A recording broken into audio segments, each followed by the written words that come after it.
ఆంధ్రప్రదేశ్ రాజకీయ చరిత్రలో భారీ ఎత్తున ఎమ్మెల్యేలు ఎంపీలని మార్పులు, చంద్రబాబు గారి భాషలో చెప్పాలంటే బదిలీలు ఇప్పుడు తప్ప ఇంతవరకు ఎప్పుడూ జరగలేదు.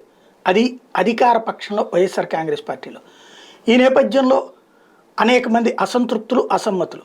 అయితే ఆ సంఖ్య ఎంత, అలాగే అంగీకరించి అమలు చేస్తున్న వాళ్ళ సంఖ్య ఎంత, ఈ రెండింటి మధ్యన కంపారిజన్ ఒక ఎత్తు అయితే, నిజంగా ప్రతి ఒక్కళ్ళు తమ పదవులు మారినందుకో సీట్లు మారినందుకో అసంతృప్తితో ఉన్నారా, లేకపోతే పార్టీ గెలుపు పట్ల వాళ్ళకు ఉన్నటువంటి ఆలోచన ఏంటి? ఈ అంశాల మీద మనతో మాట్లాడేందుకున్నారు తిరుపతి పార్లమెంట్ సభ్యుడు గురుమూర్తి గారు. త్వరలో ఆయన సచివేడు శాసనసభ నుండి పోటీ చేయబోతున్నారు. అసలు పార్టీలో ఇలాంటి నిర్ణయాల పట్ల నిజంగా అసంతృప్తి ఉందా, లేకపోతే అది కల్పితమా? ఒకసారి ఆయనతో మాట్లాడే ప్రయత్నం చేద్దాం. నమస్తే అండి. నమస్తే. మిమ్మల్ని ఏదో మిగతా వాళ్ళందరినీ కూడా ఏదో లోపలకు కూడా రానియకుండా బయట నుంచి వెళ్ళిపోమని చెప్తా ఉన్నారంటే, అట్లాగే మిమ్మల్ని కూడా ఏమైనా చెప్పారా? అట్లా ఏమీ లేదన్నా. మామూలుగా నిర్ణయాన్ని పార్టీ పెద్దలు మామూలుగా ఎట్లా ఏం డిస్కస్ చేసుకుంటున్నారేమని చెప్తారు. ముందు చెప్పిన తర్వాతే ఏదైనా మార్పులు అనేది ఉంటాయి. అంటే పార్లమెంటు స్థానమే నాకు కావాలి తప్పించి నేను అట్లా ఎందుకు చెయ్యాలి, ఇట్లయితే నేను పార్టీని ధిక్కరిస్తాను లేకపోతే వేరే పార్టీకి వెళ్తానని ఏం బెదిరించలేదా మీరు? అస్సలు ఆలోచనే ఉండదన్న. ఫస్ట్ మా నాయకుడు మళ్ళీ ముఖ్యమంత్రి కావాలి, ఆయన చల్లని పాలన మళ్ళీ 10 కాలాల పాటు ఉండాలి, పార్టీ మళ్ళీ అధికారంలోకి వస్తేనే పేద ప్రజలకంతా పార్టీ అండగా, జగన్మోహన్ రెడ్డి గారు అండగా ఉన్నారు కాబట్టి ఖచ్చితంగా ఆయన నిర్ణయాన్ని ప్రకారమే మేము పోతాం. ఇప్పుడు అంటే భిన్నంగా చెప్తున్నారు. ఇప్పుడు తెలుగుదేశం కానీ జనసేన కానీ చెప్తుంది జగన్మోహన్ రెడ్డి వచ్చాక పేదలు అన్యాయం అయిపోయారు, తిండి కూడా దొరకనటువంటి పరిస్థితి ఉంది.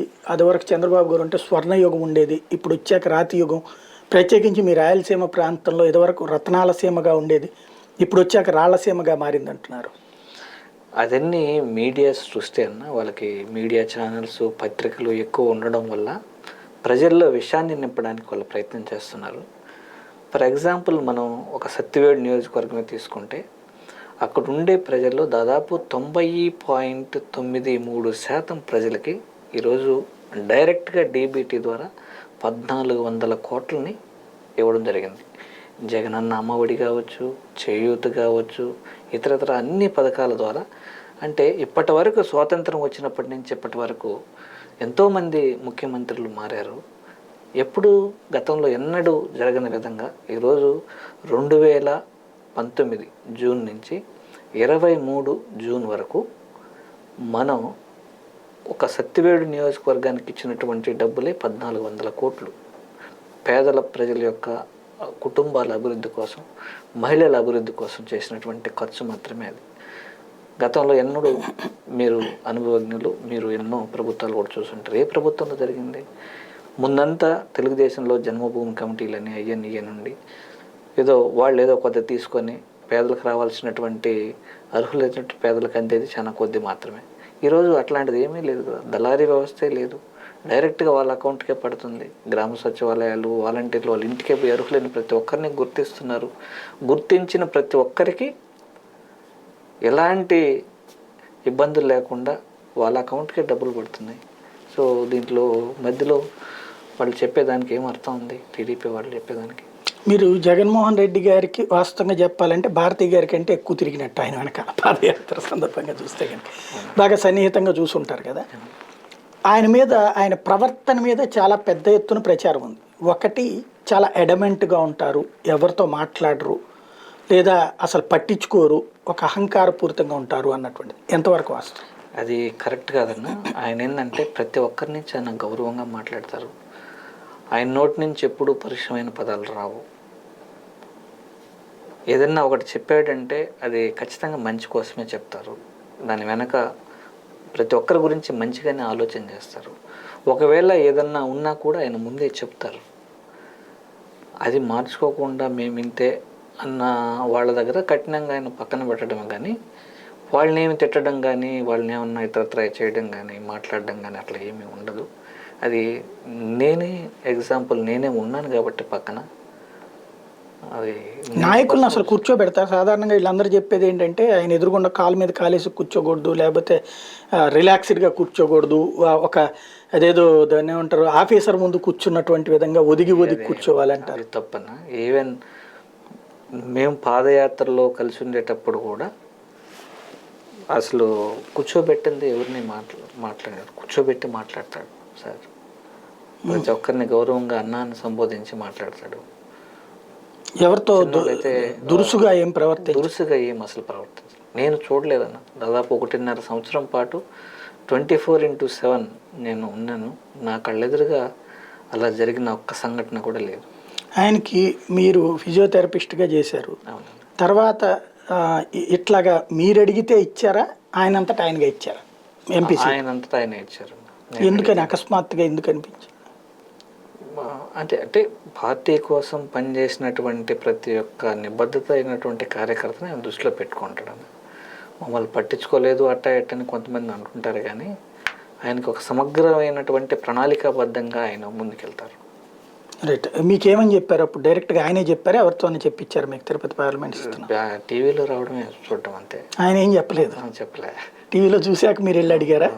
ఏమన్నారు అప్పుడు? మా కాళహస్తి ఎమ్మెల్యే బిఎఫ్ మధుసూదన్ రెడ్డి గారు వాళ్ళందరూ డిస్కషన్లో అది రావడం, ఎవరికి ఇస్తే బాగుంటుంది ఎట్లా అనేసి కొన్ని పేర్లు ఇది కావడం, దాంట్లో మాటల సందర్భంలో ఈ విధంగా గురుమూర్తి కూడా ఉన్నాడు సార్, ముస్లింస్ ఉన్నాడు కదా అనేసి మాటల సందర్భంలో రావడం.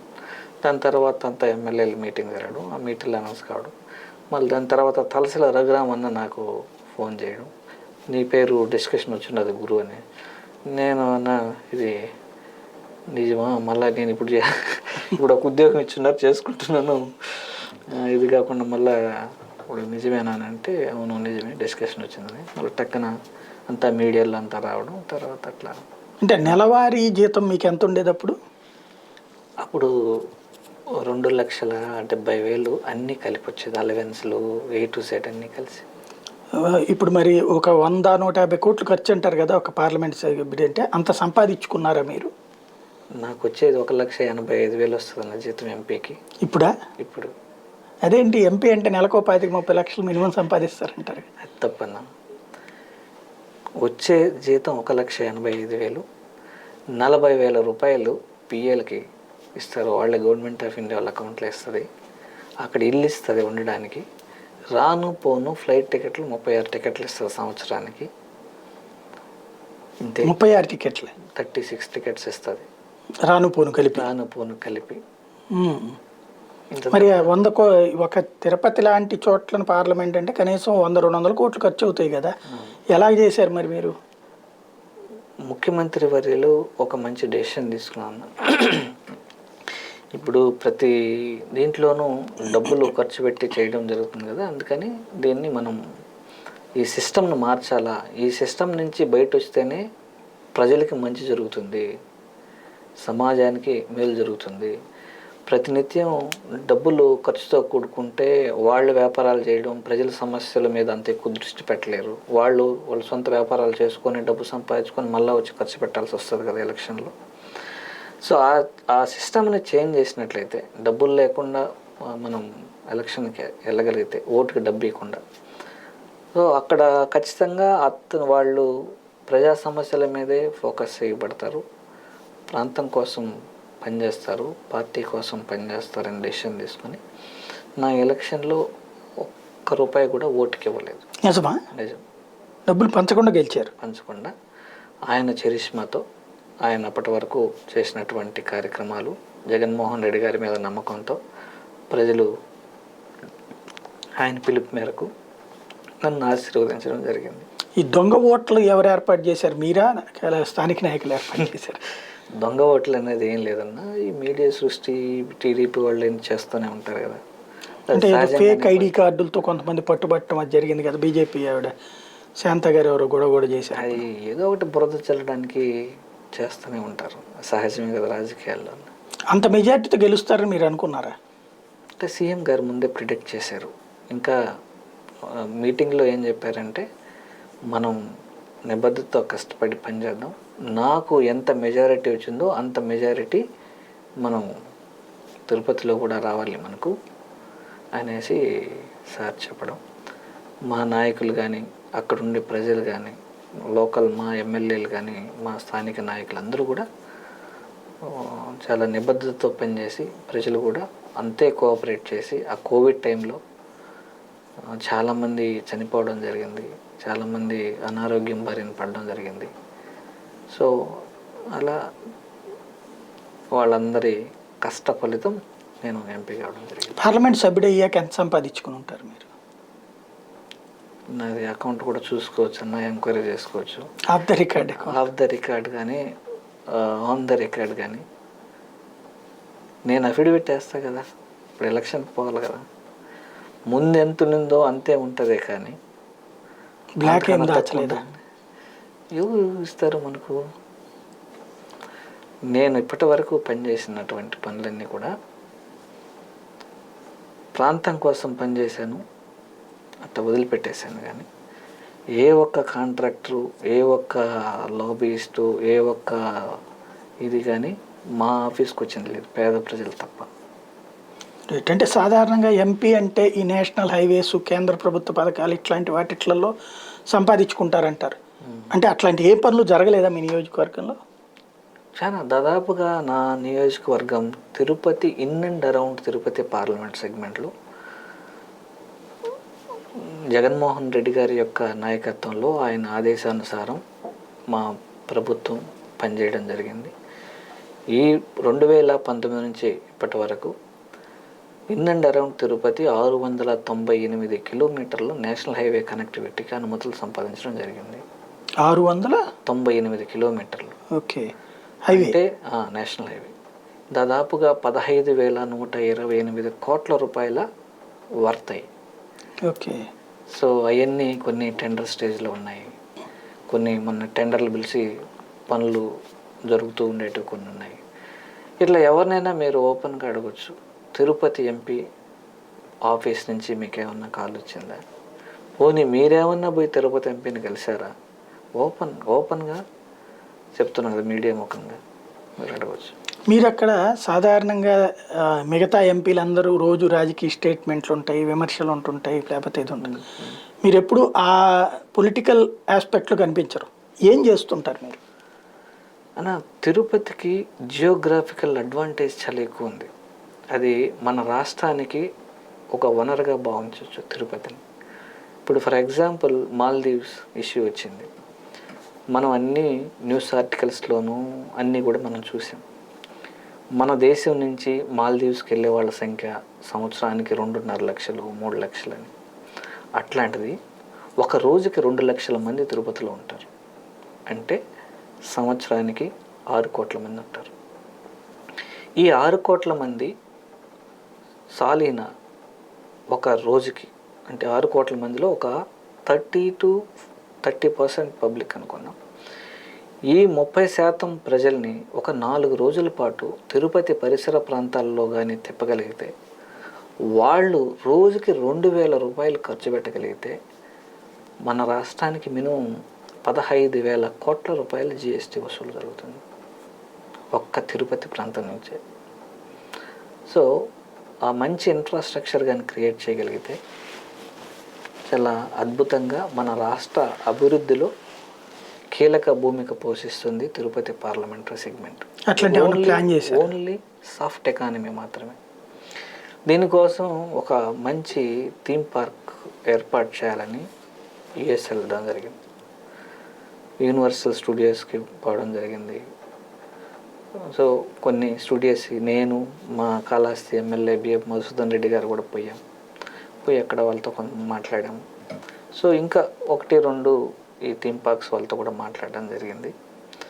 అక్కడ మేము ల్యాండ్ మా ముఖ్యమంత్రి వర్యులతో మాట్లాడి మీకు ఇచ్చేస్తాం, మీకు ఇంట్రెస్ట్ ఉంటే వచ్చి మా ప్రాంతంలో పెట్టండి, మా ప్రాంతంలో ఉన్నటువంటి అడ్వాంటేజెస్ ఇది, ఫుడ్ ఫ్లో ఎంత ఉంటుంది, ఇట్లా రకరకాలన్నీ స్టాటిస్టిక్స్ అంతా చెప్పడం జరిగింది. సో ఎందుకు ఆ థీమ్ పార్క్ కానీ ఒకటి అవసరమైతే,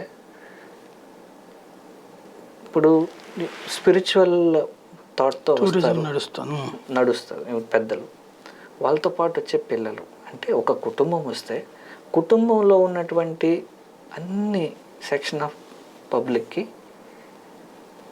ఆడన్నీ అందుబాటులో ఉండేలాగా చేయగలిగితే వాళ్ళు 3-4 రోజులు నిలబడడానికి ఉంటుంది. అది ఉన్న రోజున డెఫినెట్గా మనకు వచ్చే జిఎస్టీ ఎంత వస్తుంది. పైగా not only theme parks, eco tourism develop చేయడానికి చాలా పెద్ద స్కోప్ ఉంది. పులికాట్ లేక్ దాదాపు 427 స్క్వేర్ కిలోమీటర్స్ ఉంది. దాంట్లో ఐలాండ్స్ ఉన్నాయి. ఆ వాటర్ వచ్చి మినిమం 3 మీటర్స్ కన్నా తక్కువే ఉంటుంది. సో వాటర్ స్పోర్ట్స్ పెట్టడానికి, వాటర్ సంబంధించినటువంటి స్పోర్ట్స్ మనం అక్కడ ఎంకరేజ్ చేయడానికి, ఇట్లా రకరకాలైనటువంటి దీనికి చాలా సూటబుల్ ప్లేస్. దానికి సంబంధించి గవర్నమెంట్ ఆఫ్ ఇండియాలో మినిస్ట్రీ ఆఫ్ పోర్ట్స్ని మనం అప్రోచ్ అవ్వడం జరిగింది. సాగర్మాల కింద వాళ్ళు బీచెస్ డెవలప్ చేయడానికి, ఐలాండ్స్ డెవలప్ చేయడానికి, అక్కడ ఇన్ఫ్రాస్ట్రక్చర్ డెవలప్ చేయడానికి వాళ్ళు సుముఖత చూపించినారు పులికాట్లో. కాకపోతే అక్కడ ఏంటంటే ఎకో సెన్సిటివ్ జోన్లో ఉంది కాబట్టి కొద్దిగా ఇబ్బందికర పరిస్థితులు, అంటే ఇమీడియట్గా స్టార్ట్ చేయడానికి అనుమతులు ఉండవు కాబట్టి ఇప్పుడు దానికి ఒక ప్రాసెస్ స్టార్ట్ చేసాం. మినిస్ట్రీకి అప్లై చేసాం, మాట్లాడాం. సో అక్కడ రోడ్ ఫెసిలిటీస్ కూడా ప్రాపర్గా లేవు. దీనికి ఏంటంటే గోవా ఫౌండేషన్ వాళ్ళు సుప్రీంకోర్టులో సిమిలర్ ఇష్యూ ఉంటే సుప్రీంకోర్టులో కేసు వేశారు. జూన్ 20, 2022లో వాళ్ళకి పాజిటివ్గా ఒక జడ్జిమెంట్ వచ్చింది. ఆ జడ్జిమెంట్లో ఏముందంటే construction of new roads, strengthening of the roads, widening of the roads చేసుకోవచ్చు. దానికి ఒక కమిటీని వేసి ఆ కమిటీతో అప్రూవల్ తీసుకొని పర్మిషన్స్ ఇచ్చి చేయొచ్చు అని గైడ్లైన్స్లో సుప్రీంకోర్టు ఆర్డర్ వేయడం జరిగింది. దాన్ని చూపించి జాయింట్ సెక్రటరీకి మినిస్టర్స్ని కలిసి అది అప్రైజ్ చేసి పార్లమెంట్లో నేను క్వశ్చన్ రైజ్ చేసి, పార్లమెంట్లో క్వశ్చన్ రైజ్ చేస్తే వాళ్ళ దగ్గరికి ఆన్సర్ పోతే ఇవన్నీ మనకు ఆన్సర్గా వచ్చేటట్టు చూసుకొని దాన్ని తీసుకొచ్చి మన సీఎంఓలు అధికారులకి అంతా ఇచ్చి అక్కడి నుంచి పీసీసీఎఫ్ గారికి అది డైరెక్షన్స్ చేసుకొని, మధుసూదన్ రెడ్డి అన్న చాలా పాజిటివ్గా ఉంటాడు ఆయన. సో ఆయన దగ్గర నుంచి ఒక కమిటీని కాన్స్టిట్యూట్ చేయించి ఇప్పుడు మా జిల్లా కలెక్టర్ గారు చైర్మన్, మిగిలిన దాంట్లో ఫారెస్ట్ వాళ్ళు, ఎన్విరాన్మెంటలిస్టులు అందరూ ఒక కమిటీ ఫామ్ చేసి ఆ కమిటీ స్టేజ్లో ఉంది ఇప్పుడు. ఆ కమిటీ కూర్చొని డెసిషన్ తీసుకుంటే ఏ రోడ్లు కావాలో అన్ని డిపార్ట్మెంట్లు పిలిచి తర్వాత ఏ దాంట్లో ఏ యాక్టివిటీ చేయొచ్చు అనేది అన్నీ ఒక రోడ్ మ్యాప్ క్రియేట్ చేసి మళ్ళీ అప్రైజ్ చేసి పర్మిషన్ తీసుకొని పనులు స్టార్ట్ చేయాలి. దాని తర్వాత నేను ఆ పోర్ట్స్ మినిస్ట్రీకి ఆ డిపిఆర్ పంపించాలి. ఈ డిపిఆర్కి కోసం ఏం చేసామంటే ఆల్రెడీ ప్యారలల్గా నడపాలని అక్కడ అప్రూవల్స్ అన్నీ అవసరమవుతాయి కదా. మినిస్ట్రీ ఆఫ్ ఫిషరీస్ మన దాంట్లో కన్నబాబు గారు కమిషనర్గా ఉన్నారు. సో ఆయనకి మినిస్ట్రీ ఆఫ్ పోర్ట్స్ మినిస్ట్రీ నుంచి కూడా మాట్లాడించి అధికారులతో సో ఆ డిపిఆర్ రెడీ చేయడానికి సన్నద్ధం చేయండి. చెన్నై మద్రాస్ ఐఐటి నుంచి కొంతమంది ప్రొఫెసర్స్తో మాట్లాడి ఆ ప్రపోజల్ రెడీ చేయడానికి సిద్ధం చేశాం. ఇదన్నీ చేయడం వల్ల ఏమవుతుందంటే చెన్నై ఆనుకునే ఉంటుంది, అక్కడి నుంచి 50 కిలోమీటర్ల లోపలే ఉంటుంది. ఇటుపక్క నెల్లూరు, అటుపక్క తిరుపతికి వచ్చే ఫ్లోటింగ్. ఈవెన్ బెంగళూరియన్స్ పోవాలంటే ఇటు చెన్నై వైపున రావాలా, పాండిచ్చేరి వైపున రావాలా, మ్యాంగ్లూరు వైపున పోవాలా, చాలా దూరం. అదే బెంగళూరు నుంచి ఇక్కడికి చాలా దగ్గర. వస్తూ వాళ్ళు దర్శనాలు చేసుకుంటారు, టెంపుల్ టూరిజం చూస్తారు, ఏం చూస్తారు, అన్నీ ఎంజాయ్ చేసుకొని పోవడానికి స్కోప్ ఎక్కువ ఉంటుంది. హోంవర్క్ చేశారు మీరు. సో అది ఎప్పుడైతే ఆ ఐలాండ్ బాగా ఇదవుతుందో, ఐలాండ్స్ కానీ కోస్టల్ ఏరియాలో మనకు ఎక్కువ సాఫ్ట్ ఎకానమీ జనరేట్ అవుతుంది, జాబ్స్ ఎక్కువ వస్తాయి. అది చాలా బాగా యూస్ చేసుకోవచ్చు ఆ పులికాట్ లేక్ని. ఇట్లా ప్రతి దానికి సంబంధించి ఒక్కొక్కటి యూనివర్సిటీస్ ఉన్నాయి. 6 యూనివర్సిటీలు ఉన్నాయి, 7 యూనివర్సిటీస్, 23 ఇంజనీరింగ్ కాలేజెస్ ఉన్నాయి in and around Tirupati parliament segment. ఒక సంవత్సరానికి 6,000 మంది ఇంజనీరింగ్ స్టూడెంట్స్ బయట వస్తున్నారు. సో వాళ్ళకి ఒక ఇక్కడ చదువుకొని, ఎందుకంటే ఇక్కడ మనం అమ్మఒడి దగ్గర నుంచి ఫీజు రియంబర్స్మెంట్ దగ్గర నుంచి స్కిల్లింగ్ దగ్గర నుంచి మొత్తం మన రాష్ట్ర ప్రభుత్వమే వాళ్ళకి అన్నీ చేస్తుంది. ఉద్యోగం కోసం బయట రాష్ట్రాల మీద డిపెండ్ అవుతుంది. అటు చెన్నై కానీ, ఇటు హైదరాబాద్ కానీ, ఇటు బెంగళూరు కానీ, ఇటు పక్క పోతే వైజాగ్ కానీ. ఎందుకంటే మన ప్రాంతంలో ఉండేవాళ్ళు మన ప్రాంతంలోనే వాళ్ళని ఉంచగలిగితే కంపెనీలు తీసుకొచ్చి వాళ్ళు సంపాదించినటువంటి డబ్బులను కూడా అక్కడే ఖర్చు పెడతారు, మన రాష్ట్రానికే రివర్స్ ఆదాయం వస్తుందనే ఉద్దేశంతో గౌరవ ముఖ్యమంత్రి వర్యులను రిక్వెస్ట్ చేయడం జరిగింది. ఒక ఐటీ పార్క్కి సారు పర్మిషన్ ఇవ్వడం జరిగింది. ఆ ల్యాండ్ కూడా అంతా ఐడెంటిఫై చేయడం జరిగింది. తిరుపతిలో 2000 ఎకరాలు ఐటీ కాన్సెప్ట్ సిటీ, దాంట్లో ఫస్ట్ ఫేజ్ కింద ఒక 500 ఎకరాలకి సార్ చేయడం జరిగింది. అన్ని ఐడెంటిఫై చేసి అట్లా పెట్టున్నాం దాన్ని. రైట్. అంటే వీళ్ళకి సాధారణంగా మన వాళ్ళకు ఉన్నటువంటి ఒక ఫీలింగ్ ఉంది కదా, హైదరాబాద్లోనో బెంగళూరులోనో అట్లాగా చేయాలని, అట్లాంటి సాఫ్ట్వేర్ ఉద్యోగాలు అంటే ఇక్కడ మీ దగ్గర సాధ్యం అవుతుంది అది? ఖచ్చితంగా అన్న. ఇప్పుడు ఇక్కడి నుంచి హైదరాబాదు, బెంగళూరు, చెన్నై వెళ్తే వాళ్ళు ఇంటి నుంచి దూరం ఉండాలి. వాళ్ళకి ఇచ్చేది 40,000 ఉంటుంది, 50,000 ఉంటుంది, 70,000 ఉంటుంది. వాళ్ళకి వచ్చే శాలరీని బట్టి వాళ్ళు తీసుకునే ఇల్లు కావచ్చు, ఇల్లు ఎట్లేదన్నా 20,000, 25,000 రెంట్ కట్టండి రాదు, 25,000 పోతుంది ఆడికి.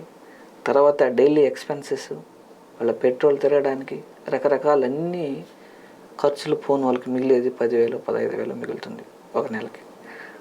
అదే మనం అనుకున్నట్టు మన ప్రాంతంలోనే వచ్చాయనుకోండి, సొంత ఇల్లు ఉంటుంది, ఫ్యామిలీతో పాటు ఉంటారు, ఖర్చులు 50% తగ్గిపోతాయి,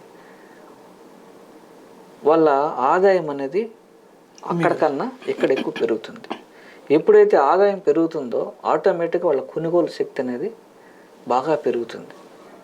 ఆటోమేటిక్గా మన ప్రాంతంలో ఉండే వాడు షోరూంలోనే కారు కొంటాడు, మన ప్రాంతంలో ఉన్న దాంట్లోనే బైక్ కొంటాడు, లేదంటే ఇంకొక కంపెనీలో ఇన్వెస్ట్ చేసుకుంటాడు, పొలం కొంటాడు. ఆ డబ్బులన్నీ రివర్స్ మన రాష్ట్రానికి ఆదాయం వస్తుంది. ఎన్ని పక్క రాష్ట్రాలకు వెళ్ళిపోకూడదు కదా.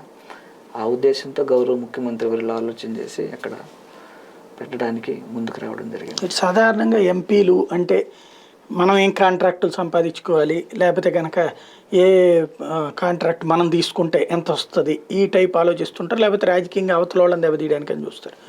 మీ యాటిట్యూడ్ కంప్లీట్ డిఫరెంట్ ఉంది ఈ గ్రౌండ్ వర్క్కి సంబంధించి. అది అంటే మీలో ఉన్నటువంటి సాఫ్ట్ కార్నరా, లేకపోతే మీ యాటిట్యూడ్ అదే? అంటే యాటిట్యూడ్ అనేది మా నాయకుడు నేర్పించింది నేను. ఎందుకంటే ఆయనతో పాటు దగ్గరగా ట్రావెల్గా చేయడం వల్ల ఒక విషయం మీద ఏ విధంగా ఆలోచన చేయాలి, ఎలా పోవాలి, పబ్లిక్కి మన నుంచి ఏం ఎక్స్పెక్ట్ చేస్తారో, మనం ఏం చేయాలి అనేది ఆయన ద్వారా స్ఫూర్తి పొందడం జరిగింది. సో మనం కూడా ఆయన ఫాలోవర్గా మనం చేయగలిగింది చేయడానికి ప్రయత్నం చేయాలి. రైట్. ఇంకా తిరుపతి పార్లమెంట్కి సంబంధించి ఇవాళ గురుమూర్తి గారు మధ్య ఎన్నికల్లో వచ్చారు. ఇవాళకి ఏం చేశారంటే ఏం చెప్తారు? ఇప్పుడు రోడ్స్ ఆల్మోస్ట్ టెండర్ స్టేజ్లో ఉన్నాయి, కొన్ని టెండర్ పనులు జరుగుతున్నాయి. దాదాపుగా ఇప్పుడు పనులు జరుగుతున్నది 6,000 కోట్ల పనులు జరుగుతున్నాయి అట్ ప్రజెంట్. రోడ్స్ ఇవన్నీ ఫాలోఅప్ చేసాం అంటే 6,000 కోట్లు గ్రౌండ్ అయిందని అర్థం. ఇంకా గ్రౌండ్ కావాల్సింది ఇంకొక 10,000 కోట్లు ఉంది, అవుతుంది. తిరుపతి రైల్వే స్టేషన్ పడగొట్టారు, సగం కట్టారు, ఇంకా కడుతున్నారు, అది 300 కోట్లు. తిరుపతి బస్ స్టాండ్ దానికి ఒక 500 కోట్లు వరల్డ్ క్లాస్ ఎమ్యూనిటీస్తో. ఎందుకంటే అది సీఎం గారు కూడా గడ్కరీ గారితో మాట్లాడడం జరిగింది. ముఖ్యమంత్రి వారి యొక్క ఆదేశానుసారం నేను ఫాలోఅప్ చేస్తున్నాను. అది లాస్ట్లో ఈపీసీ కింద చేయాలన్నా పీపీపీ కింద టెండర్లు కాల్పర్ చేయాలన్నా అనే దానిలో అడాగింది. అది కానైతే ఒక 500 కోట్లతో ఎక్స్ట్రాడినరీగా ఒక మంచి ఇన్ఫ్రాస్ట్రక్చర్ క్రియేట్ అవుతుంది. అది ఫైనల్ స్టేజ్లో ఉంది. అలాగే పులికాట్ మౌత్కి సంబంధించి రాష్ట్ర ప్రభుత్వం చేత డబ్బులు ఇవ్వడం జరిగింది, 50% మన షేర్. అది కూడా మేబీ మంత్లోన అది కూడా. పులికాట్ ఏంటిది? Pulicat lake mouth opening, sea mouth opening. Okay. పెద్ద పెద్ద శాండ్ బార్స్ క్రియేట్ అయిపోయింటాయి. సముద్రంలో నీళ్లు పులికాట్లో నీళ్లు సముద్రంలోకి పోకుండా ఆగిపోతాయి. గ్రెడ్జింగ్ చేయాల్సి వస్తుంది, బాగా డ్రెడ్జింగ్, పర్మనెంట్ సొల్యూషన్ చేయాలి నీకు ఇప్పుడు మనం చేస్తున్నది. దాంతోపాటు ఒక 500 బోట్లు, ఫిషర్మెన్ బోట్లు అక్కడ పార్క్ చేసుకునే విధంగా ఫిష్ ల్యాండింగ్ సెంటర్ ఒకటి పెడుతున్నాం. ఓకే. హార్బర్ టైప్లో. ఇప్పుడు ఏంటంటే సముద్రంలో నీళ్లు దీంట్లోకి పులికాట్లో నీళ్ళు సముద్రంలోకి వెళ్ళడం వల్ల ఏమవుతుందంటే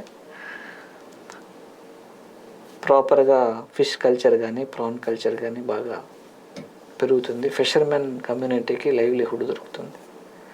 ఇప్పుడు అది ఆగిపోవడం వల్ల ఇక్కడ సెలినిటీ అన్నీ మొత్తం పెరిగిపోయి ఇక్కడ ఏం ఇది కావట్లేదు. వాళ్ళంతా చాలా సఫర్ అవుతున్నారు. అది వాళ్ళకి పర్మనెంట్ 25,000 కుటుంబాలు దాదాపుగా 80,000 మంది దాని మీద ఆధారపడి ఉన్నారు. గూడూరు సూళ్ళూరుపేట నియోజకవర్గంలో సగం హాఫ్ ఆఫ్ ద నియోజకవర్గాల ప్రజలు పులికాటి మీద ఆధారపడి ఉన్నారు. పైగా వర్షాకాలంలో ఫ్లడ్ వచ్చినప్పుడు మౌత్స్ క్లోజ్ అయిపోవడం వల్ల ఆ ఫ్లడ్ మొత్తం అటైపోయి ఇది మునక ప్రాంతంలాగా ఇతర ప్రాంతాలు సబ్మర్జ్ అయిపోతున్నాయి. సో అది చేస్తే ఫ్రీ ఫ్లో ఉంటుంది కాబట్టి వరద ప్రభావం కూడా తగ్గుతుంది. ఆ చుట్టుపక్కల ప్రాంతాల మీద పంట నష్టం కానీ ఆడ ఎక్కువ ప్రాన్ కల్చరు ఫిష్ కల్చర్ చేస్తుంటారు చెరువుల్లో, వాళ్ళంతా అపారంగా నష్టపోతారు వరదలు వచ్చినాయంటే ఒక్కసారిగా. సో ఆ వరదలు రాకుండా ఉండాలంటే మన మౌత్స్ అన్ని క్లియర్ చేసి పెడితే ఆ రైతులందరూ ఇబ్బంది లేకుండా ఇదవుతారు. At the same time fishermen community బాగుపడుతుంది. అందుకని అదంతా చాలా ఇంపార్టెంట్ ప్రాజెక్ట్. అది కొన్ని సంవత్సరాల తరబడి అది పెండింగ్, ఎవరు దాని దృష్టికి పోలేదు. ముఖ్యమంత్రి వర్యులు జగన్మోహన్ రెడ్డి గారి ఆదేశానుసారం అది మూవ్ చేయడం జరిగింది. రైట్. ఇప్పుడు ఇంకా మీరు అలాగ మార్చి మిమ్మల్ని ఎమ్మెల్యేగా ఇప్పుడు సచివేడు అంటే అక్కడ ఏం చేద్దాం అనుకుంటున్నారు? అది కంప్లీట్గా రూరల్ కాన్స్టిట్యున్సీ అన్న శ్రీ సిటీ అనుకొని దాదాపుగా 90% శ్రీ సిటీ సత్యవేడ్ నియోజకవర్గంలోనే ఉంటుంది. మనం అక్కడికి వెళ్ళినప్పుడు రూరల్ వాళ్ళు కాబట్టి వాళ్ళకి ఎంప్లాయ్మెంట్ చూడడానికి ఆ కంపెనీస్లో ప్రాపర్గా లైజన్ చేసి లోకల్ ఎంప్లాయ్మెంట్ని ఎంకరేజ్ చేయడానికి ప్రయత్నం చేయాలనుకుంటున్నాను. ఎందుకంటే ముఖ్యమంత్రి గారు 75% లోకల్ ఎంప్లాయ్మెంట్ తీసుకోండి కంపెనీల్లో అనేసి, లేదా వాళ్ళకి కొంత స్కిల్లింగ్ ఇప్పించాల్సిన అవసరం ఉంది. గ్రామీణ ప్రాంతాల్లో చదువుకొని ఆగిపోయింటారు కదా, సో ఇట్లా డ్రాప్అవుట్స్కి అంత స్కిల్లింగ్ చేసి వాళ్ళని ఎంతో కొంత మౌల్డ్ చేస్తే వాళ్ళ కుటుంబాలు కొద్దిగా నిలబడతాయి. సో అక్కడ ఇన్ఫ్రాస్ట్రక్చర్ మీద దృష్టి పెట్టాల్సిన అవసరం ఉంది. అది చెన్నైకి చాలా దగ్గరగా ఉండడం వల్ల అదర్ ఇండస్ట్రీస్ని కూడా అట్రాక్ట్ చేయడానికి స్కోప్ ఉంటుంది. కాబట్టి అక్కడ పరిస్థితులను బట్టి మనం ప్లాన్ చేయాల్సి వస్తుంది. అగ్రికల్చర్ మీద డిపెండ్ అయి ఉంటారు కాబట్టి ఎఫ్పిఓస్ని అన్నిటిని ప్రమోట్ చేయాల్సిన అవసరం. గవర్నమెంట్ ఆఫ్ ఇండియాలో వీటికి ఎక్కువ ప్రాముఖ్యత ఉంది. ఈ దళారుల మీద వాళ్ళ మీద వీళ్ళ మీద ఆధారపడకుండా వాళ్ళని నిలబెట్టాల్సిన అవసరం ఎంతైనా ఉంది. రోడ్ కనెక్టివిటీస్ మీద దృష్టి పెట్టాల్సిన అవసరం ఉంది. రైట్. ఇప్పుడు తిరుపతి నుంచి పార్లమెంట్ స్థానం నుంచి అంటే సాధారణంగా ఎమ్మెల్యే నుంచి ప్రమోషన్ అంటే ఎంపీ అంటారు, ఎంపీ నుంచి ఎమ్మెల్యేకి అన్నటువంటిది డిమోషన్గా ఫీల్ అవుతున్నారా, ఎమోషన్గా ఫీల్ అవుతున్నారా? నాకు అట్లా ఫీలింగ్స్ ఏమన్నా ఉన్నా, ఎందుకంటే ఏ పని ఇచ్చినా ఆ పనిలో వీలైనంత నా శక్తి మేర నిబద్ధతతో పనిచేయాలని ప్రయత్నిస్తుంటాను. నేను అట్లేమి ఏది దేనికి అట్లా ఫీల్ కావడం అట్లేమి ఉండదు. మన పనిలో సంతోషాన్ని ఎత్తుకొని పోతూ ఉంటాను అంతే. రైట్. సాధారణంగా ఈ మధ్యన బాగా వినబడుతున్నటువంటిది ఏంటంటే ఇవాళ కూడా ఆర్థర్ గారు లేకపోతే సంథింగ్ ఎస్సీ సామాజిక వర్గానికి సంబంధించిన ఎమ్మెల్యేలు కానీ వీళ్ళకి సీట్లు మార్చడం లేకపోతే సీట్లు లేవని చెప్పినటువంటి సందర్భంలో రెడ్డి సామాజిక వర్గ ఆధిపత్యం మీ దగ్గర కూడా ఆయన పూతలపట్టు ఆయన బాబు గారు మాట్లాడిందో లేకపోతే మొన్న మధ్యన ఇంకొక ఆవిడ మహిళా ఎమ్మెల్యే కూడా మాట్లాడింది, ముందు మాట్లాడిన తర్వాత మార్చారు అనుకోండి. అంటే రెడ్డి సామాజిక వర్గం ఆధిపత్యం ఉంటుంది, వాళ్ళ చెప్పు చేతల్లో పనిచేయాలి, మనం వినకపోతే గనక మనల్ని తొక్కిపడేస్తారు అని చెప్తుంటారు. అట్లాంటిది మీరేం ఫేస్ చేశారు? అట్లా అంటే సీట్ల విషయంలో కాస్త వాళ్ళకి ఇబ్బంది కలిగింది కాబట్టి అట్లా ఎమోషనల్గా మాట్లాడేస్తుంటారు. అట్లా ఏమి ఉండదు. పార్టీలో గౌరవిస్తారు, నిజంగా ఖచ్చితంగా గౌరవిస్తారు. ప్రతి ఎమ్మెల్యే గారు సీఎం గారిని కలుస్తారు, మాట్లాడుతుంటారు, చేస్తుంటారు. సీఎం గారు బాగా గౌరవిస్తుంటారు ఎమ్మెల్యేలని. అంటే సీఎం గారు గౌరవం ఇస్తారు కానీ కింద లోకల్గా ఉన్నటువంటి ఎమ్మెల్యేలు గౌరవం ఇస్తారా? ఖచ్చితంగా ఇస్తారు, లేకుండా ఏం లేదు కదా. ఇప్పుడు ఫర్ ఎగ్జాంపుల్ మీ బిఎఫ్ మధుసూదన్ రెడ్డి గారు, కరుణాకర్ రెడ్డి గారు లేకపోతే చెవిరెడ్డి భాస్కర్ వాళ్ళు బ్రదర్ లాగా చూసుకుంటారు. మీరు ఇప్పుడు ఫోన్ చేయండి, అడగండి, వాళ్ళు ఎలా ఫీల్ అవుతారు. అంటే వాళ్ళు ఫీల్ అవ్వడం వేరు, మీకు ఆ ఫీలింగ్ కల్పిస్తుంది. నాకు ఆ ఫీలింగ్ ఉంది కదా, ఉంది కాబట్టి నేను ఇప్పుడు ఎప్పుడు సింక్ అవుతుంది అంటే ప్రతి మనిషికి ఒక్కొక్క వేవ్ లెంత్ ఉంటుంది. మనిషిని బట్టి వేవ్ లెంత్ ఫిక్స్ చేసుకొని పోతుండాలి. సో అలా అయితే ప్రాబ్లమ్స్ ఎక్కువ ఉండవని నా ఫీలింగ్, నా పర్సనల్ ఫీలింగ్. అంటే ఓ రాజకీయ నాయకుడికి మీకు ఉండే తేడా ఏంటంటే మీరు రాజకీయ నాయకుడిలాగా ఎమర్జ్ కాల, కానీ రాజకీయాలలో పనిచేస్తున్నారు. ఈ రెండింటి మధ్యన గ్యాప్ అంటే ఒక ఉద్యోగస్తుడిగా పనిచేసేటప్పుడు లాయల్టీ, అదే సందర్భంలో నాయకుడిగా పనిచేసేటప్పుడు మీ దగ్గర లాయల్టీగా పనిచేసేటువంటి కార్యకర్త కావాలా, వాళ్ళకి మీరు ఏదో చెయ్యాలి. ఈ రెండింటి మధ్యలో మళ్ళీ కొంతమందిని సాటిస్ఫై చేస్తూ ఉండాలి నాయకులు. ఇదంతా మీరు అలవాటు చేసుకున్నారా, ఇంకా అండర్ ట్రైనింగ్లో ఉన్నారనుకోవాలా? పరిస్థితిని బట్టి పోతుండాలి, సమయానుకూలంగా అందరినీ బ్యాలెన్స్ చేస్తా ఖచ్చితంగా పోవాలి వన్స్ రాజకీయాల్లోకి వచ్చిన తర్వాత. ఇప్పుడు మీరు చూస్తే తిరుపతి పార్లమెంటరీ కాన్స్టిట్యున్సీలో ఉండే లీడర్స్ అందరితో అందరినీ సమన్వయం చేసుకొని అందరితో బ్యాలెన్స్ చేసుకొని కింద ఉండే లీడర్స్ని బ్యాలెన్స్ చేసుకొని పోతున్నాం కదా. అలానే నియోజకవర్గాల్లో కూడా బ్యాలెన్స్ చేసుకొని పోవాలి. ఏదన్నా చేయలేని ఉంటే ఎందుకు చేయలేకపోతున్నాం ముందే చెప్పడం, లేదంటే ఆ పనిలో వాళ్ళని భాగస్వామ్యం చేసి వాళ్ళని ఎంపిక ప్రక్రియ వాళ్ళకి పెట్టడం, ఇట్లా రకరకాలు చేసుకొని బ్యాలెన్స్ చేసుకొని పోతే సమస్య లేదు అనుకుంటున్నాను నేను. రైట్. ఇప్పుడు మీరు నెక్స్ట్ స్టెప్ తీసుకునేటప్పుడు అంటే మీకు ఏమన్నా ఇట్లా ఒక హామీ లాంటిది ఏదైనా ఇచ్చారా? మీరు అక్కడ గెలిచిన తర్వాత మీకు మంత్రి పదవి ఇస్తానని కానీ? నేనేం అడగలేదు, నాకేం చెప్పలేదు. ఏదైనా నాకు ఒక పని అప్ప చెప్తే ఆ పని సాధ్యమైనంత వరకు పని చేసుకొని పోతూ ఉంటాను. మొదట మీ ఫ్యామిలీ బ్యాక్గ్రౌండ్ ఏంటి అసలు? నాకు 5 మంది అక్క చెల్లెళ్ళు, నేను ఒకటే అబ్బాయిని. ఎప్పటికీ మేము వ్యవసాయం చేస్తుంటాం. ఈ రోజుకి మా నాన్న పొలంలో ఉంటాడు. ఎక్కడ అది? ఏర్పేడు మండలం మన సముద్రం విలేజ్. సో నేను కూడా పోతే పొలాల్లో ఉంటాను. ఈవెన్ హాస్పిటల్లో నేను ఒక హాస్పిటల్ పెట్టున్నాను. అప్పుడు కూడా నేను ఒక చిన్న పార్టీ ఇండస్ట్రీ కూడా పెట్టున్నాను నేను మా పొలంలోనే. Agri based aromatic oils extraction unit అని. తర్వాత మళ్ళీ ఇట్లా రావడం వల్ల అది ఆప్ చేయడం జరిగింది.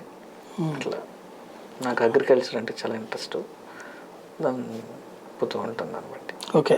అసలు మీరు ఉద్యోగం కోసమే అంటే జగన్ గారితో కాంటాక్ట్ ఎట్లాగా మీకు? బేసిక్గా నేను స్టూడెంట్గా ఉండేటప్పుడు మా ఫిజియోథెరపిస్ట్లకి ఒక కౌన్సిల్ కావాలని, దానికోసం యాజ్ ఏ స్టూడెంట్ లీడర్గా సీఎం రాజశేఖర రెడ్డి గారిని కలవడం జరిగింది 3-4 సార్లు. సో అట్లా ఒక బాండింగ్ క్రియేట్ అయింది. దాని తర్వాత ఆయన మన మధ్య నుంచి వెళ్ళిపోవడం, తర్వాత సార్ పార్టీ పెట్టడం, పాదయాత్రలు స్టార్ట్ చేయడం, అప్పుడు నా అవసరం రావడం, అప్పుడు చెవిరెడ్డి భాస్కర్ అన్న వాళ్ళు బస్సు పెట్టడం, దానికి సంబంధించి అక్కడే ఉండి సర్వీస్ చేయడానికి. ఇప్పుడు మా యూనివర్సిటీలో మా ప్రిన్సిపల్ మా వీళ్ళంతా మాట్లాడడం, నాకు అభిమానం ఉంది కాబట్టి వెంటనే వెళ్ళిపోయి అక్కడి నుంచి పనిచేయడం జరిగింది. ఎన్ని సంవత్సరాల పాటు ఆయనతో పాటు తిరిగారు? దాదాపుగా 2012 నుంచి 2019 వరకు ఆయనతోనే, ఆ ఫ్యామిలీతో ప్రతి ప్రోగ్రాంలోనూ నేను ఉన్నాను. అంటే బయటికి తెలియదు, నేను ఎక్కడ చెప్పేవాడిని కూడా కాదు. నా పని నేను చేసుకొని గమ్మనొచ్చి మళ్ళీ ఎక్కడ పని ఎక్కడ చేసుకునేవాడిని. వాళ్ళ ఫ్యామిలీ తీరు ఎట్లా ఉంటుంది ట్రీట్మెంట్? వాళ్ళందరూ చాలా గౌరవంగా చూసుకుంటారు, ఫ్యామిలీ మెంబర్ లాగా చూసుకుంటారు. అంటే రాజకీయాల్లోకి రావాలని మీరు అనుకున్నారా? నేను అనుకోలేదు, ఆలోచనే లేదు. వాళ్ళంతటి వాళ్ళుగానే ఇచ్చారు. ఓకే. అంటే జగన్మోహన్ రెడ్డి గారి ఆలోచన, లేకపోతే ఆయనకి ఎవరైనా చెప్పారు, సజెస్ట్ చేశారు? అదే మా డిస్కషన్లో బిఎఫ్ మధుసూదన్ రెడ్డి గారు సీఎం గారి డిస్కషన్లో కూర్చొని మాట్లాడుకుంటా పేరు వచ్చింది నాది. సో మళ్ళీ మీటింగ్ పెట్టి అక్కడ అనౌన్స్ చేశారు. ఓకే. ఇవాళ ఒక రకంగా చెప్పాలంటే అతిపెద్ద ప్రయోగం చేస్తున్నారు జగన్మోహన్ రెడ్డి గారు. ఏది బీసీలకి సీట్లు పెంచడం, అటు రెడ్డి సామాజిక వర్గానికి తీయడం, ఇంకోటి కొంతమందికి ఇక్కడ మీ నియోజకవర్గం అంటే మీ పార్లమెంట్ నియోజకవర్గ పరిధిలో చూస్తే తండ్రుల బదులు కొడుకులకి సీట్లు ఇవ్వటం, కొత్త మొక్కల మార్పులు, ఇవన్నీ రేపొద్దున మీకు ప్రయోజనం అవుతాయి అనుకుంటున్నారా, నష్టం అవుతాయి అనుకుంటున్నారా? ఖచ్చితంగా ప్రయోజనం అవుతుంది. ఎందుకంటే ఇప్పటి వరకు స్వాతంత్రం వచ్చినప్పటి నుంచి బీసీలకు కానీ ఎస్సీలకు కానీ ఎస్టీలకు కానీ ఎంత పెద్ద ఎత్తున రాజ్యాధికారంలో భాగస్వామ్యం చేసినటువంటి ప్రభుత్వాలు ఏవి లేవు. జగన్మోహన్ రెడ్డి గారి ప్రభుత్వమే రాజ్యాధికారంలో భాగస్వామ్యం చేసింది. ఆయన ఒక అంబేద్కర్ గారు, ఒక పూలే గారు ఏ అయితే సిద్ధాంతాలు చెప్పారో ఆ సిద్ధాంతాల ప్రకారం చేస్తున్నారు కాబట్టి ఈరోజు బీసీలు కానీ ఎస్సీలు కానీ ఆనందంగా ఉన్నారు. రైట్. మీ నియోజకవర్గానికి సంబంధించి ఓవరాల్గా ఎంత అమౌంట్ ఆఫ్ వర్క్ మీరు చేసి ఉంటారు సుమారుగా? సుమారుగా ఇప్పటి వరకు ఇప్పుడు అటు ప్రజెంట్ ల్యాండ్ అయింది దాదాపుగా 6,000 కోట్లు. 6,000 కోట్లు. ఏమిటవి? రోడ్స్ ప్రధానంగా చెప్పాను. రైల్వే స్టేషన్ 400 కోట్లు అట్ ప్రజెంట్. నేను రైల్వే స్టేషన్, నేషనల్ హైవేస్. పెండింగ్లో ఉన్న ప్రాజెక్టులు ఏంటి? పెండింగ్లో ఇంకా రావాల్సిన నేషనల్ హైవేస్ కొన్ని ఉన్నాయి. తడా టు శ్రీకాళహస్తి, అది అన్ని ప్రపోజల్ కూడా పంపించేస్తున్నాం. నెక్స్ట్ గూడూరు టు రాపూర్ మీదుగా రాజంపేటకు ఒక నేషనల్ హైవే, అది కూడా ప్రపోజల్స్ సబ్మిట్ చేస్తున్నాం. అవి అనుమతులు రావాల్సింది. ఎందుకంటే ప్రజెంట్ చాలా వర్క్ ఇచ్చేస్తున్నాము. అవి కంప్లీట్ కానివ్వండి, అవి కానికుండా మళ్ళీ కొత్త రోడ్లకు పెడుతున్నారు, బాగండి మీరు అని చెప్పి వాళ్ళు చెప్పారు. అది ప్రైమ్ మినిస్టర్ చెప్పున్నారు. అవి పాత కంప్లీట్ చేసి మళ్ళీ కావాలంటే కొత్తవి అండి బర్డన్ పడుతుందని, అందువల్ల ఆగి ఉన్నాయి. తర్వాత స్విమ్స్కి సంబంధించి ఐఎన్ఐకి పెట్టినాం. ఇన్స్టిట్యూట్ ఆఫ్ నేషనల్ ఇంపార్టెన్స్ కింద ఫైల్ మూవ్ చేస్తున్నాం. అది కానీ అయితే ఒక సంవత్సరానికి స్విమ్స్కి 800 కోట్ల నుంచి 900 కోట్లు వస్తుంది. మన రాష్ట్ర ప్రభుత్వం మీద, తిరుమల తిరుపతి దేవస్థానం మీద బడ్డను తగ్గుతుంది. నాణ్యమైన వైద్య సేవలు ఇంకా మెరుగుపడే స్కోప్ ఉంది. అది ఫైల్ పెట్టినాము. అంటే ఇవన్నీ చేస్తూ ఉండగా, అంటే మీరు వర్క్లో ఉండగా మిమ్మల్ని ఇప్పుడు నియోజకవర్గం మారుస్తున్నారు, అది ఆగిపోతుంది అన్నటువంటి భయం ఏమైనా ఉందా? అసంతృప్తి ఏదైనా ఉందా? అవన్నీ ప్రభుత్వం చూసుకుంటుంది కదా. సీఎం గారు ఎవరు వచ్చినా దాన్ని కంటిన్యూ చేస్తారని నమ్ముతున్నాను నేను. అంటే ఇప్పుడు మీరు గ్రౌండ్ లెవెల్లో చూసుంటారు కదా, ఎమ్మెల్యే క్యాండిడేట్లు అంటే డబ్బులు పంచాలి, డబ్బులు సంపాదించుకోవాలి. నెక్స్ట్ మీరు ఏమైనా టార్గెట్ పెట్టుకుంటారు అట్లాగా? నాకు అట్లా టార్గెట్ ఏముండదు. ఇచ్చిన పనిని మ్యాక్సిమం హార్ట్ఫుల్గా పనిచేసే విధంగానే ముందుకుంటుంది. కానీ ఆలోచనలు లేవు. ఆలోచనలు ఉంటే ఇక్కడ రాం కదా, మీ ముందు కూర్చొని మాట్లాడాం కదా. రైట్. ఇవాళ మీది వచ్చేటప్పటికి ఇప్పుడు బార్డర్ సిటీ అయింది, సచివేడు కూడా బార్డరే. ఈ బార్డర్ ఇంపాక్ట్ ఎంత మేరకు ఉంటుంది? అంటే సాధారణంగా ఇప్పుడు మొన్న మీ వాళ్ళే చెప్పింది, కుప్పంలో అటు తమిళనాడు వాళ్ళతో దొంగ ఓట్లు ఇట్లాంటివి, మన తిరుపతిలో కూడా అదే వచ్చింది. సుమారు ఈ దొంగ ఓట్లు ఎక్కడి నుంచి వస్తుంటాయి ఏరియాలో? దొంగ ఓట్లు ఈ టీడీపీ వాళ్ళు ఏం చేస్తుంటారంటే ఒక సాంప్రదాయ ఓటింగ్ లాగా పెట్టుకుంటారు. అవతల వాళ్ళని ముందే ఎక్కించి పెట్టేస్తుంటారు. సో ఓటింగ్ రోజుకి ఆడవాళ్ళకి ఎలక్షన్ ఉండదు కాబట్టి నేరుగా మన అసెంబ్లీ ఎలక్షన్కి వాళ్ళని ఓటు వేయించే కార్యక్రమం చేస్తుంటారు బార్డర్లో. సో అవి చూసుకొని డిలీషన్ చేయాలి. ఇప్పుడు 12వ తేదీ వరకు ఆప్షన్ ఉంది. మేబీ అయిపోయింది, మేబీ రేపే లాస్ట్ అనుకుంటా. 12th ఈ రోజున 11th ఈరోజు లాస్ట్ డేట్. రైట్. ఆ తొలగింపులు ఇవన్నీ కూడా చేయబడి వల్ల ఇప్పుడు జనవరి 25కి లిస్ట్ ఫైనలైజ్ అయిపోతుంది కాబట్టి మళ్ళీ ఏమి తొలగింపులు ఏమి ఉండవు. ఈసీ కంప్లైంట్ చేసాం, నేను, విజయసాయి రెడ్డి గారు, 9 ఎంపీలంతా కలిసి సెంట్రల్ సిఈసికి అలాగే స్టేట్ సిఈసికి రెండింటికి ఇద్దరికి కంప్లైంట్ ఇచ్చాం. సో వాళ్ళ ఏ విధంగా చర్యలు ఉంటాయో చూడాలి. ఇప్పుడు మీకు ఫస్ట్ టైము 22 మంది ఎంపీలు టోటల్గా. ఢిల్లీలో మీకుండే రిసీవింగ్ ఎట్లుంటుంది? మీ అంటే విజయసాయి రెడ్డి గారి నాయకత్వంలో లేకపోతే మిథున్ రెడ్డి గారి నాయకత్వంలో ఉండాలి కదా, అక్కడ మిమ్మల్ని అసలు కన్సిడరేషన్లోకి తీసుకుంటుంటారా, పక్కన పెట్టేస్తుంటారా? అట్లే ఉంటుంది. ఇప్పుడు పార్లమెంట్లో క్వశ్చన్స్ రైజ్ చేస్తాం, మనకు రిప్లై ఇస్తారు. మనం పోయి మినిస్ట్రీలో కలిస్తే ఆడ ఆ పార్టీ ఈ పార్టీ అని లేకుండా మామూలుగా చేస్తుంటారు. కొన్ని పెద్ద ప్రాజెక్ట్స్ వస్తే పాలిటిక్స్ చూస్తారు, చిన్నవన్నీ చేసేస్తారు ఇండివిజువల్ ఉండేవి. పెద్ద ప్రాజెక్ట్స్ విషయానికి వస్తే అక్కడ పాలిటిక్స్ అప్లై అవుతాయి. అంటే ఎట్లా అధికార పార్టీ మంది కాదు కదా అన్నట్టు కొద్దిగా ఇది చేస్తూ ఉంటారు మిత్రపక్షం వాళ్ళు అయితే ఫస్ట్. సో అయినా కూడా మనము మ్యాక్సిమం ఏదో రకంగా సాధించడం. సీఎం గారు కలిసి మాటికి ప్రైమ్ మినిస్టర్ గారిని వాళ్ళందరినీ కలిసి ఎక్కువసార్లు ఢిల్లీ వచ్చి కలిసి పెద్దవన్నీ సార్ మాట్లాడి క్లియర్ చేస్తుంటాం. తర్వాత ఫాలోఅప్ చేస్తాం. అంటే ఇక్కడ ఇప్పుడు రఘురామకృష్ణరాజు లాంటి వాళ్ళు పదే చెప్పేది అదొక రెడ్డి రాజ్యం, ఈవెన్ తనకు కూడా అవకాశం ఇవ్వలేదన్నట్టు. రెడ్డి రాజ్యంలో దళిత నాయకుల పరిస్థితి ఏంటి? ఏం లేదన్నా, ఇప్పుడు అందరం బాగానే ఉన్నాం. ఎక్కువ ఇప్పుడు 5 మంత్రి పదవులు ఎవరికి ఇచ్చారు? ఎస్సీలకి. ఉప ముఖ్యమంత్రి పదవి ఇచ్చారు. కార్పొరేషన్లు దాదాపు 5 కార్పొరేషన్లకి చైర్మన్లు చేశారు. అలాగే లోకల్ గవర్నెన్స్లో ఇంపార్టెన్స్ పెంచారు. అది ఏ ప్రభుత్వంలో జరగలేదు కదా. ఇన్ని ఇచ్చారు కదా, మనం ఏమని అంటాం? అట్లా వివక్ష ఏమి చూపించారు? అట్లేం వివక్ష అంటే జస్ట్ మీరు తప్పదు కాబట్టి చెప్తున్నారు, నిజంగానే అట్లేం వివక్ష. రైట్. ఫైనల్గా ఒకటి చెప్పండి, నెక్స్ట్ మీ శాసనసభ స్థానంలో గెలుపు అవకాశాలు ఎలా ఉంటాయి అనుకోండి? ఖచ్చితంగా గెలుస్తామన్నా. అందరూ బాగున్నారు, ఉత్సాహంగా ఉన్నారు. ఎందుకంటే మీకు చెప్పాం కదన్నా, ఉన్న జనాభాలో 90.93%కి డైరెక్ట్గా ఎలాంటి ఇబ్బందులు లేకుండా పరిపాలనని, సంక్షేమాన్ని వాళ్ళ ఇంటి గుమ్మానికే చేర్చాం. సో ఖచ్చితంగా వాళ్ళంతా జగన్మోహన్ రెడ్డి గారిని ఆశీర్వదిస్తారు. ఆటోమేటిక్గా ఆయన ప్రతినిధిగా మేము ఉంటాం కాబట్టి మమ్మల్ని ఆశీర్వదిస్తారని నమ్మకంతో మేము ఉన్నాం. ఖచ్చితంగా గెలిచి తీరుతాం. అంటే తెలుగుదేశం పార్టీ ఈ దఫా కాన్సన్ట్రేట్ చేస్తున్నది, ప్లస్ జనసేనతో పొత్తు పెట్టుకుని ఉంది. అక్కడ బలిజ సామాజిక వర్గం ఒక బలమైనటువంటి పాత్ర పోషిస్తుంది, ప్లస్ తెలుగుదేశం పార్టీ ఇది. ఇంకోటి మీకు ప్రభుత్వ వ్యతిరేకత ఉంటుంది, ప్లస్ అభ్యర్థుల మార్పు చేర్పులు. ఇవన్నీ ఎట్లాంటి ఫలితం చూపెట్టారు? ఇవన్నీ పెద్ద ప్రభావం చూపించకపోవచ్చు అన్న. బేసిక్గా క్యాండిడేట్ బేస్ మీద కూడా ఉంటుంది కాబట్టి సీఎం గారి మీద ఉండే పాజిటివిటీ, పథకాలు కానీ, అక్కడ మన రిసీవింగ్ కానీ, ఇవన్నీ కలుపుకొని పోయేదాన్ని కానీ ఖచ్చితంగా సక్సెస్కే ఎక్కువ అవకాశం ఉంది.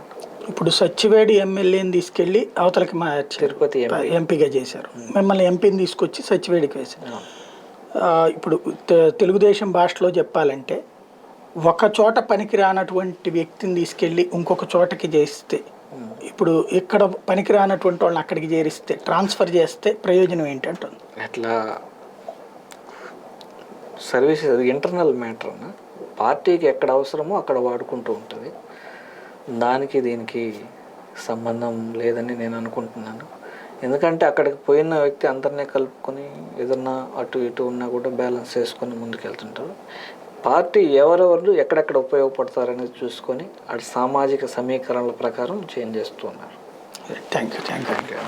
ఇది పరిస్థితి. మొత్తం మీద తిరుపతి పార్లమెంటు సభ్యుడు గురుమూర్తితో ఉన్న స్పెషల్ ఏంటంటే, ఆయనకి రాజకీయం కంటే కూడా సర్వీస్ లేదా తన నియోజకవర్గానికి తనదైన ముద్రతో ఏం చెయ్యాలన్నటువంటి పని మీదనే ఉండిపోయారు. అందువల్లనే మిగతా రాజకీయ వివాదాలకి దూరంగా ఉంటూ వచ్చారు. ఇప్పుడు సచ్చివేడు ఎమ్మెల్యేగా ఆయనకి సీటు కేటాయించినటువంటి నేపథ్యంలో ఎలా ఉంటుందనేటువంటి చూడాల్సి ఉంది.